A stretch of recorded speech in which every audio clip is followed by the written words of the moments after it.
Hello friend, this is Mukesh from on academy.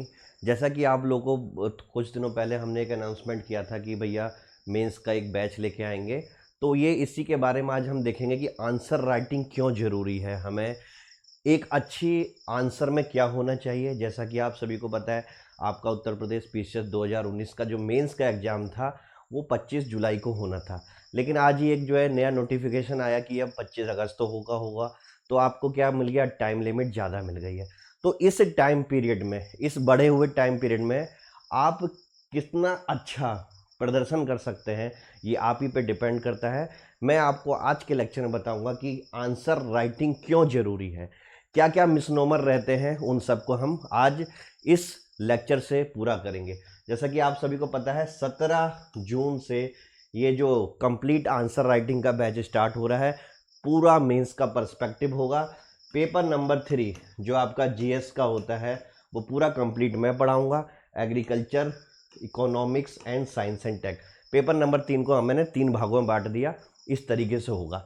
अब कुछ देख लेते हैं कि जनरली जो मिसनॉमर होते हैं लोगों के अंदर, कि अगर मेंस का आंसर राइटिंग का बैच चल रहा है तो आधे से ज़्यादा बच्चों को तो पता ही नहीं आंसर राइटिंग होती क्या है या आंसर कैसे होगा। अब उस चक्कर में क्या होता है कि वो कुछ भी, जैसे मान लो कोई बुक पढ़ रहे हैं तो बुक का कोई भी सेंटेंस पढ़ लिया, लेकिन उस सेंटेंस को कागज में कैसे प्रेजेंट करोगे, इसमें क्या होती है, दिक्कत होती है।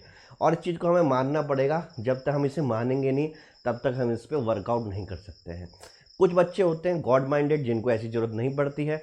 अगर वो एक बार किताब पढ़ें तो उनके दिमाग में स्ट्रक्चरिंग हो जाती है और आंसर क्या कर देते हैं, प्रोड्यूस कर देते हैं। लेकिन 90% बच्चा जो है आपका यहाँ पे उत्तर प्रदेश पीसीएस में इस क्वेश्चन पे होता है कि ये कैसे होगा। और इसका कारण ये भी है क्योंकि मेंस ये है 19 वाला, ये दूसरा मेंस होगा। इससे पहले 18 का जो मेंस हुआ था वो रिटर्न वाला था, और उससे पहले की मेंस की बात करें तो उस समय ऑब्जेक्टिव आता था मेंस। अब क्या हो गया, रिटर्न लिखने के लिए आएगा। आपको एमसीक्यू क्वेश्चन नहीं मिलने वाले, पूरा यूपीएससी का पैटर्न आएगा। तो भैया बच्चे, इनफैक्ट और बच्चों को पढ़ाने वाले भी क्या है, हैबिचुअल नहीं थे इससे। तो फिर बच्चों के सामने ये समस्या आनी है कि भैया कैसे होगा कैसे नहीं होगा। अब इसमें दो तरह के लोग होंगे आपको। यहाँ पे मार्केट में आपको कोई बोलेगा कि नहीं पैराग्राफ राइटिंग करनी चाहिए, कोई बोलेगा नहीं बुलेट राइटिंग करनी चाहिए। बुलेट राइटिंग समझते हो ना, पॉइंट वाइज पॉइंट लिखना। पॉइंट नंबर 1 लिख दिया, पॉइंट नंबर 2 लिख दिया, पॉइंट नंबर 3 लिख दिया। पैराग्राफ का मतलब कि आपने कुछ पैराग्राफ लिखा, ठीक है, 3-4 लाइन के बाद फिर पैरा चेंज करा, फिर लिखने लग गए, in the sense running writing, या जिसको बोलते हैं कि पॉइंट वाइज पॉइंट आंसर लिखना, यानी बुलेट राइटिंग। तो ये कन्फ्यूजन रहता है कि आंसर आपको बताया जाता है कि पैराग्राफ में मत लिखना, इसको बुलेट पॉइंट में लिखना अगर अच्छे नंबर मिलने हैं। मैं आपको एक थंब रूल बना देता हूं कि ऐसा कोई नियम नहीं है कि बुलेट में ही आंसर लिखा जाए, या कोई ऐसा नियम नहीं है कि भैया पैराग्राफ में ही आंसर लिखा जाए। क्वेश्चन की डिमांड को समझ के, टाइम की अवेलेबिलिटी को समझ के हमें ऑन द टाइम डिसीजन लेना पड़ता है कि हम पैराग्राफ राइटिंग में जाएंगे कि बुलेट यानी कि नंबर वाइज नंबर जाएंगे। ये सब चीज़ें इस बैच में सिखाई जाएंगी।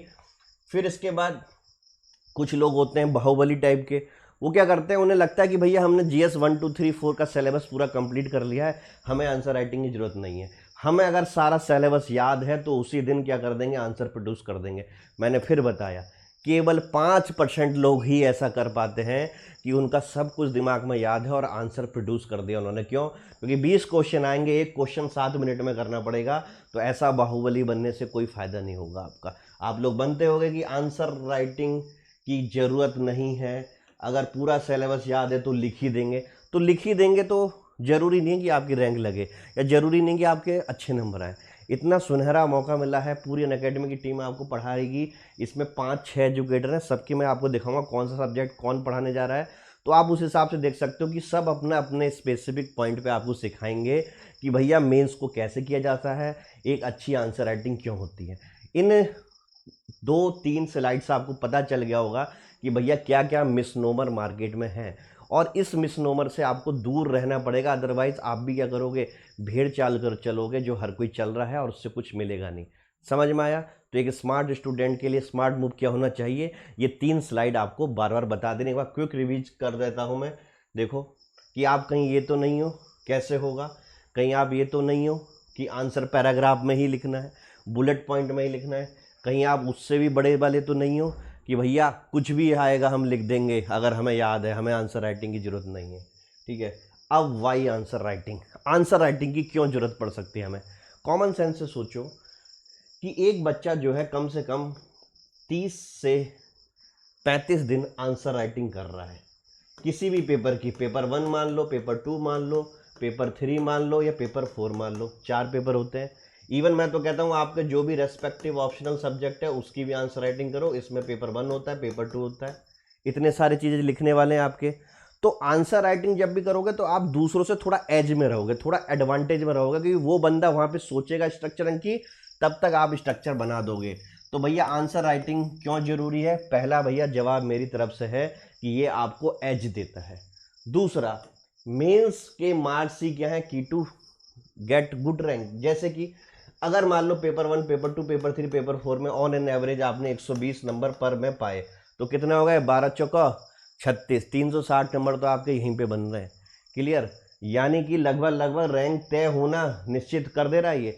अगर मान लेते हैं इसमें 90 नंबर लग रहे हैं, पेपर 2 में 70 नंबर लग रहे हैं, पेपर 3 में 80 नंबर लग रहे हैं, पेपर 4 में 90 नंबर लग रहे हैं, बाहर, आप सोचो कि बाहर हो, अर्थात इंटरव्यू है 100 नंबर का। ठीक है, जिसकी कॉपी में जितना मसाला होगा भैया वो उसका इंटरव्यू को उसके मार्क्स की जरूरत नहीं पड़ेगी, क्योंकि 100 नंबर में ज़्यादा फ्लक्चुएशन नहीं हो सकता। 100 नंबर में आप 50 ले आओगे, टॉपर 70 लाएगा, 20 नंबर का मार्जिन। असली मार्जिन लेनी है तो यहाँ लो। पेपर नंबर 1 में कम से कम 15 से 20 नंबर का मार्जिन, पेपर नंबर 2 में अगेन 15 से 20 का मार्जिन, पेपर नंबर 3 में 25 तक का मार्जिन हो सकता है, और पेपर नंबर 4 में 25 से लेके 30 नंबर तक का मार्जिन हो सकता है। अगर आप इनको जोड़ो इधर वाले नंबर को, कि कुल मिला के आपका 80 नंबर का मार्जिन ले सकते हो दूसरे बच्चे की तुलना में, कि जो वहाँ पे बना बना के लिखे और एक आप सॉलिड वे में लिखोगे। तो हमेशा याद रखना कि ये मौका है आपका, आंसर राइटिंग कर लो, मेंस के बैच को ज्वाइन कर लो। जो दुनिया भर की अफवाहें रहती हैं उनसे दूर रहो, यहाँ पे सिक्योर कर लो अपनी की रैंक, आपकी रैंक तय हो जाएगी। और यहाँ पे आपका कितना भी बेकार हो गया है, इंटरव्यू में आपको 90 नंबर भी देते ना तो भी रैंक नहीं लगने वाली। क्लियर? 3 घंटे में 20 क्वेश्चन करने हैं, ऑन एन एवरेज एक क्वेश्चन का कितना है? आप तो कहोगे 9 मिनट, अरे सोचने में भी तो थोड़ा मिनट खराब करोगे, क्वेश्चन की ड्राफ्टिंग भी तो करोगे, तो ओवरऑल 7 मिनट में आपको एक क्वेश्चन करना है। समझ में आया? अब आप देख लो कि 2 टाइप के क्वेश्चन होंगे, कहीं पे 100 वर्ड, कहीं पे 200 वर्ड। तो इस चीज़ को आप मेंटेन कैसे कर पाओगे भैया, जब तक आंसर राइटिंग नहीं सीखोगे? तो समझ गए? लॉजिकली, अगर इलॉजिकल समझा रहा हूँ तो कमेंट बॉक्स में लिख दो कि कुछ भी इलॉजिकल है। Why this batch is beneficial, ये बैच आपके लिए क्यों फ़ायदेमंद होगा। और ये बैच जो मैं बता रहा हूँ मेंस का शुरू होने वाला है 17 तारीख से, आप इसको ज्वाइन करो। फ़ायदा क्या होगा? सबसे पहले बात, मेंस का अगर आपको एक मेन फंडामेंटल या थंब रूल चाहिए अच्छे मार्क्स का, तो आपका कीवर्ड्स पे कमांड होनी चाहिए। हर सब्जेक्ट के, हर टॉपिक के एक कीवर्ड होते हैं, उनको एग्जामिनर क्या करता है? पकड़ने की कोशिश करता है आपके आंसर में। अगर वो कीवर्ड नहीं है, पूरी रामकथा लिख दी, कुछ नंबर नहीं मिलेंगे। तो एटलीस्ट आप कीवर्ड तो सीख ही जाओगे कैसे यूज करते हैं इस बैच से। दूसरा, प्रेजेंटेशन, आता सब कुछ है लेकिन उसको प्रेजेंट करना नहीं होता। और देखो हमेशा याद रखना, इसमें किसी माध्यम की जरूरत नहीं है। कुछ लोग दिमाग में रखते हैं कि हिंदी माध्यम वाले ज़्यादा अच्छे हैं, इंग्लिश माध्यम वाले अच्छे हैं। अरे कोई ज़रूरत नहीं है। प्रेजेंटेशन हिंदी माध्यम वाला भी अच्छा कर सकता है, इंग्लिश माध्यम वाला भी अच्छा कर सकता है। ठीक है, तो दोनों के लिए है, दोनों बच्चे आ सकते हैं इसमें। तीसरा, learn to use simple language. काफ़ी लोग होते हैं जैसे इंग्लिश लिटरेचर वाले हो गए, या आपके कुछ कॉन्वेंट स्कूल के बच्चे हो गए, फ्लावरी लैंग्वेज बहुत यूज करते हैं। फ्लावरी लैंग्वेज नहीं ज़रूरत है यहाँ पे। यहाँ पे किसी जर्नलिस्ट की लैंग्वेज की बिल्कुल ज़रूरत नहीं है। यहाँ पे जितनी ज़्यादा नेचुरल लैंग्वेज लिखोगे उतना ज़्यादा मज़ा आएगा।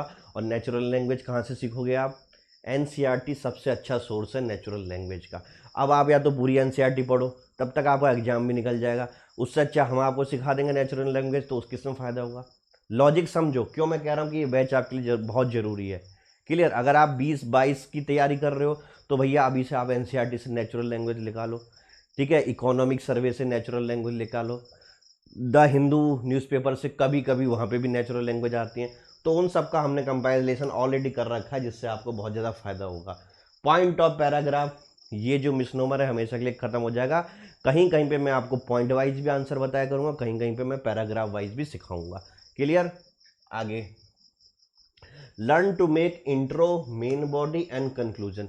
इस बैच में आने से आपको फायदा होगा कि आप इंट्रोडक्शन लिखना सीखोगे। देखो जरूरी नहीं कि हर क्वेश्चन में इंट्रोडक्शन लिखा जाए, अगर 10 मार्क्स का क्वेश्चन है तो उसमें इंट्रोडक्शन की नीड नहीं है, इवन उसमें कंक्लूजन भी 4 लाइन की जरूरत नहीं है, 2 लाइन के कंक्लूजन से काम हो जाएगा।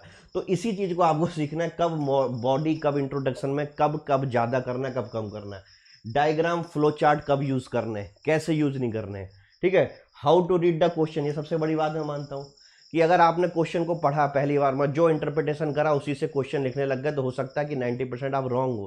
क्वेश्चन को 2-3 बार पढ़ो कि वो डिस्कस कर रहा है, कि वो क्रिटिकल एनालाइज कर रहा है, कि वो एलाबोरेट कर रहा है, समझ में आया, कि वो आपसे सजेशन मांग रहा है, कब आपको पॉजिटिव पॉइंट ज़्यादा लिखने, कब निगेटिव ज़्यादा लिखने, कब आपको फ्लो डायग्राम बनाना है, ये कब आपको एग्जाम्पल जरूर देना है, इल्यूस्ट्रेट तो नहीं है वो। इन सारी चीज़ों को आपको समझना बहुत जरूरी है। कौन बताएगा? मेंस का बैच बताएगा। फिर उसके बाद what to do with the extreme views. कुछ लोगों के बहुत एक्सट्रीम व्यूज होते हैं, जैसे आज मैंने चक्रव्यूह की क्लास ली, उसमें बहुत एक्सट्रीम व्यू थे फूड सिक्योरिटी पे लोगों के।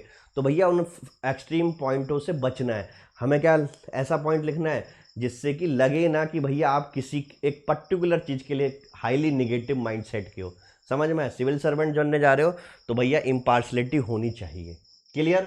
इसके बाद जो है फिर से, अब मैं इतना तो मैंने बता दिया, अब आपको पता चलेगा कि एक अच्छे आंसर की क्या डिमांड होती है। जो चीज़ मैंने अभी डिस्कस करी that is the demand of a good answer. और इसको हम कैसे सिखाएंगे आपको, तो इसके लिए आपको प्लस में ज्वाइन करना पड़ेगा। अब मैं शॉर्ट में दिखा दे रहा हूँ कौन कौन है इस टीम में और कौन कौन आपको क्या पढ़ाएगा। आपको पता ही, मेरा नाम मुकेश कुमार सिंह है, मैं पढ़ाऊंगा आपको पेपर नंबर 3 पूरा कंप्लीट। और मेरा जो है बैच 17 तारीख से स्टार्ट हो रहा है, 1 जुलाई को खत्म हो जाएगा। रोज 2 घंटे की क्लास होगी, 2 बजे से लेके 4 बजे तक। समझ में आया? कोई दिक्कत किसी को? अब दूसरा जो है, दूसरे में आपको कौन दिख रहे हैं? फारूकी सर दिख रहे हैं। फारूकी सर की क्लास 8 तारीख से चालू होगी, 17 जुलाई को खत्म होगी, 2 से 4 मेरे वाले टाइम पीरियड पे। क्लियर? ये क्या पढ़ाएंगे आपको? ये पढ़ाएंगे हिस्ट्री और सोसाइटी वाला पार्ट। आपको पता है पेपर नंबर 1 में 3 चीज़ों में बांटा हुआ होता है। पेपर नंबर 1 पहले में होता है हिस्ट्री, दूसरा होता है ज्योग्राफी और तीसरा होता है सोसाइटी। तो सोसाइटी और हिस्ट्री कौन पढ़ाएंगे? फारूकी सर पढ़ाएंगे। फिर उसके बाद यहाँ पे जो है धनंजय सर, ये क्या पढ़ाएंगे? ये आपको पॉलिटी, मतलब पेपर नंबर 2 का गवर्नेंस और पॉलिटी जो काफ़ी इंपॉर्टेंट है, बच्चों को समझ में नहीं आते उसमें क्या लिखना है। और पॉलिटी में पेपर नंबर 2 में ही सबसे पुअर मार्क्स आते हैं। समझ में आए? तो इनका बैच जरूर ज्वाइन कर लेना। इनका 1 तारीख से 10 तारीख तक चलेगा, 4 से 6 तक इनका टाइम रहेगा। फिर उसके बाद अगेन पेपर नंबर 1 में मैंने 3 पार्ट बताया था, तो एक पार्ट ज्योग्राफी भी होता है, तो केवल ज्योग्राफी वाला पार्ट जाएगा थापा सर के पास। इनकी क्लास होगी 10 से लेके 12 बजे तक, 24 से लेके 28 तक। फिर उसके बाद ओपी चौधरी सर, ये आपको आईआर बताएंगे, केवल आईआर का पार्ट। और ये पेपर नंबर 2 में क्या है? International relation. तो 4 दिन में आईआर हो जाता है, तो वही 2 बजे से लेके 4 बजे तक, 2 जुलाई से 6 जुलाई तक। फिर उसके बाद सुमित माहेश्वरी, ये आपको क्या बताएंगे? एथिक्स की बेसिक टर्म, केस स्टडी कैसे की जा सकती है, एथिक्स में आंसर कैसे किए जाएंगे। तो इनकी जो क्लास का टाइमिंग देख लो, 8 बजे से लेके 10 बजे तक, 17 जून से लेके 21 जून तक। क्लियर? तो ये पूरा तरीका होगा कि भैया ये पूरा बैच, और हम जो है 6 एजुकेटर मिलके इस पूरे सिलेबस को ख़त्म करेंगे, पेपर 1, पेपर 2, पेपर 3, पेपर 4। और अब तो जो है आपको 1 महीने का और टाइम पीरियड दे दिया उत्तर प्रदेश ने, 25 अगस्त को पेपर हो रहा है, तो भैया क्यों नहीं इस बैच को ज्वाइन करो। क्लियर? और देखो यहाँ पे अनअकैडमी में किसी भी एक बैच की फीस नहीं होती, यहाँ पे टाइम पीरियड लेना पड़ता है। अगर मान लेते हैं आपने 12 महीने का सब्सक्रिप्शन लिया, ये रहा भैया 12 महीने का सब्सक्रिप्शन, कितना लिखा है? 7,000। 24 महीने का सब्सक्रिप्शन का कितना फीस लगी है? 8,400। लेकिन जब आप रेफरल कोड MKS लाइव डालोगे तो 12 महीने की फीस बन जाएगी 6300 रुपये, 24 महीने की फीस बन जाएगी आपकी 7560 रुपीज़। अब ये 12 या 24 महीने में क्या होगा? आप ये जो मेंस का पूरा बैच देखोगे, इसके अलावा अगर आपकी प्रीलिम्स की भी तैयारी करनी है तो प्रीलिम्स के भी बैच चल रहे हैं, वो भी देखोगे। अगर आपको ऑप्शनल की तैयारी करनी है, सोशियोलॉजी ऑप्शन चल रहा है, वो भी देखोगे।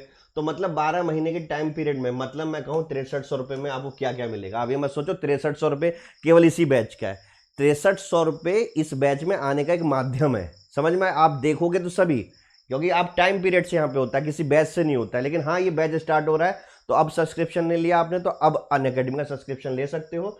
12 महीने का अगर मैं आपको बताऊं 6300 रुपये में क्या क्या होगा।